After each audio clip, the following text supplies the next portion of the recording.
All right, good evening, or I should say good afternoon. I always start off with saying good evening when it's afternoon. Good morning, because I just got up. Why do I? Yeah, I kind of just got up too. Kind of. Not really, but kind of. Right. How are you? I'm good. How are you doing? I'm glad to have you back. Thanks for coming back and sharing some quality time with the PodBrother. The PodBrother. Here at the Pig and Whistle. Do you love this place or what? I do. Every time I walk in here, I think about the golden era of Hollywood and what this whole town was like and how it's shifted. And actually, my father, that was his work. His life's work was exiles and emigres, because he came from Germany. He escaped from East Germany. And his work was all about interviewing those who had to flee Nazi Germany and came here and really built Hollywood. Because Hollywood was really built by a lot of people fleeing World War II. Yeah, that's true.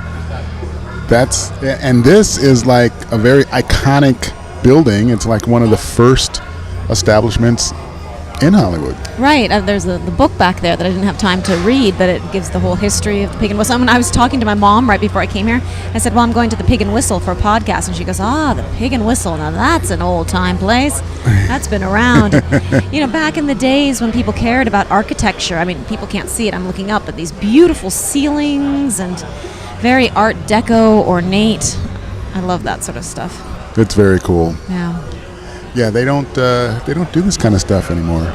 They don't, and I think it's because of the LA Historical Society that now they've been creating a lot of landmarks so that people can't destroy a place like this, because sometimes these things just get whitewashed, like my favorite hotel in Santa Monica, the Casa del Mar. Oh, yeah. Beautiful Art Deco, but they whitewashed so much of it. Yeah. But fortunately, the LA Historical Society is preserving, restoring a lot of these buildings, so that we have a little beauty in our architecture again. I think they did the same thing for the next door, the theater. Oh, the Egyptian, right? The Egyptian. If you go in there, and it's the ceiling has this Art Deco relief sculpture designs. It's incredible. I mean, you sit there and you stare at the ceiling until the movie starts. Right. Exactly. There are quite a few theaters like that, and then downtown there were a whole bunch of those theaters that were just shut down. And I know at least about 15 years ago there was a project to now restore them, and performances are happening there, and movies, and because it's too pretty to let that go. That is true. So you are involved in quite a few things. I met you at a senior home. Yes. Out in the valley, deep in the valley. And I was looking for a date, so I thought, I like older men. No, sorry. Sorry. Wait a minute, am I older than you? Would I qualify for that? No, I'm the senior. I'm not old enough. Yeah, you got to be octogenarian? Octogenarian? You got to be in your 80s. All right, well, I can look forward to that. Hopefully you'll still be around and be into an 80-year-old PodBrother. The 80-year-old PodBrother. That'll be cool. 80-year-old PodBrother. That'll be cool. There'll be something new by then. Probably. Right? Pods will be like... It'll be Pod Grandpa. Pod Grandpa podcast. Grandpa. So you do a wonderful program that is very cool. Gets them involved. It kind of stimulates their brain, and you use your music and your storytelling, and you do a lot of stuff. How long have you been doing these types of programs? When did you first get into doing some stuff like that?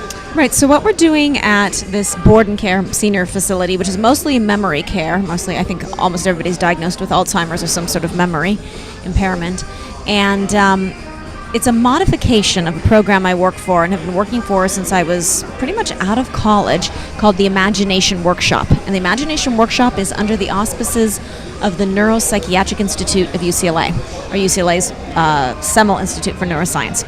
And the program was created as like improv theater, not drama therapy, but like theater therapy and we've worked with schizophrenics, mentally ill, incarcerated, criminally insane. We also work at the VA hospital with veterans, dual diagnosis veterans, lockup facilities, shelters, and I was asked if we could do it at the board and care at the Virginia House. And we had to modify it because normally the program is you're getting up and you're acting and you're performing, which schizophrenics can do, certainly PTSD veterans can do. with the board and care, a lot of people can't even get up, of course, Right. or they can't. Yeah, they're restricted to a Yeah. wheelchair or, a chair. Right. So we've modified it a bit. So we do a lot of group poems, and we still try to get them to think character and look at images and then see how that inspires thought or inspires, ideas or emotions. So it all comes out of the imagination workshop. Wow, that's cool. And how long have you been doing it? So I've been doing that for quite a few years now, over 10 years. I first heard about it right out of college. I went to USC, and then I was working at the Odyssey Theater, co-producing and associate directing, and one of my actors was telling me about the program. And at the time, I was teaching in juvenile hall, and I was teaching with a lot of gang kids, and I told him about that, and he said, well, I'm doing something kind of similar, and he told me about the program. It's theater as therapy with mental patients, and I said, I want to be involved. And he said, well, actually, they're holding auditions, and they held auditions. I got accepted to the program, and been doing it ever since, most of my adult life, and it's one of my favorite. Nice.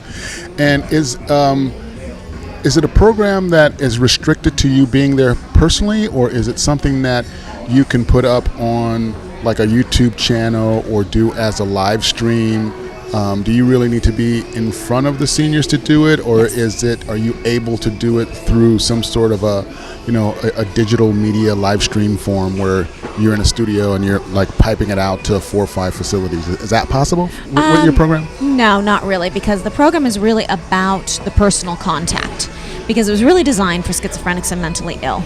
And so, a lot of people want to do documentaries on the work, and we can't really, because it really is therapy. So it's like doing a documentary on someone in their therapy sessions, the liability, the patient confidentiality. So we're not able to do that, although sometimes we've had a very high-functioning group, and we put on a play that they wrote and performed, and then that's been filmed. But even then, they're very careful about even taking photos and things. But also one of the things that we do is it's about like taking somebody's hand and looking them in the eye, because that does a certain kind of stimulation. So it's really, especially because for mentally ill, that one-on-one stimulation is the most important. So wow, that's cool. Is it something that maybe you could train some people to go out and do that at facilities, or is it yes, it can be trained. Like I was just one of the trainees, and now I'm one of the senior artists, but it has to be trained through the Imagination Workshop and at the Neuropsychiatric Institute. That's where we've had our training. We actually went through extensive training because we are treated like, well, we're called artists, but it's kind of a therapist position. Wow, that's very cool. And you said you work with juveniles and you work with some delinquents, and how is that? Because now that's the opposite spectrum of 80-year-old, 90-year-old senile people.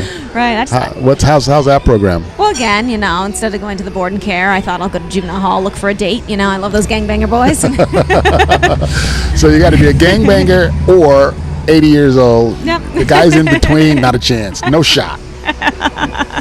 Nice. Well, actually, because it's funny, because even though I was always a straight A student and played in youth orchestras, I also, when I was a teenager, I was a bit of a delinquent myself. I spent a lot of time on the streets, hung out with a lot of gangs. Then I went back to school, got straight A's and honors and AP classes, but really had a wild street side to me.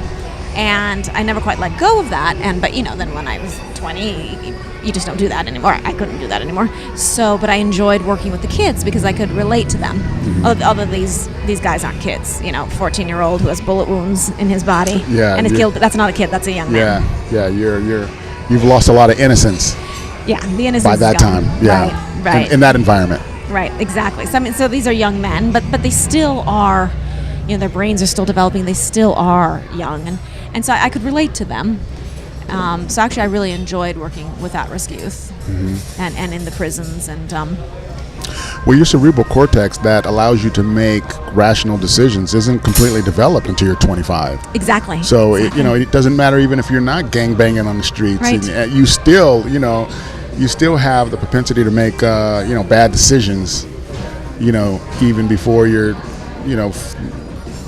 before your brain is fully developed. That's absolutely true, and that's why in modern psychology now, they have extended what is considered a teenager until age 25.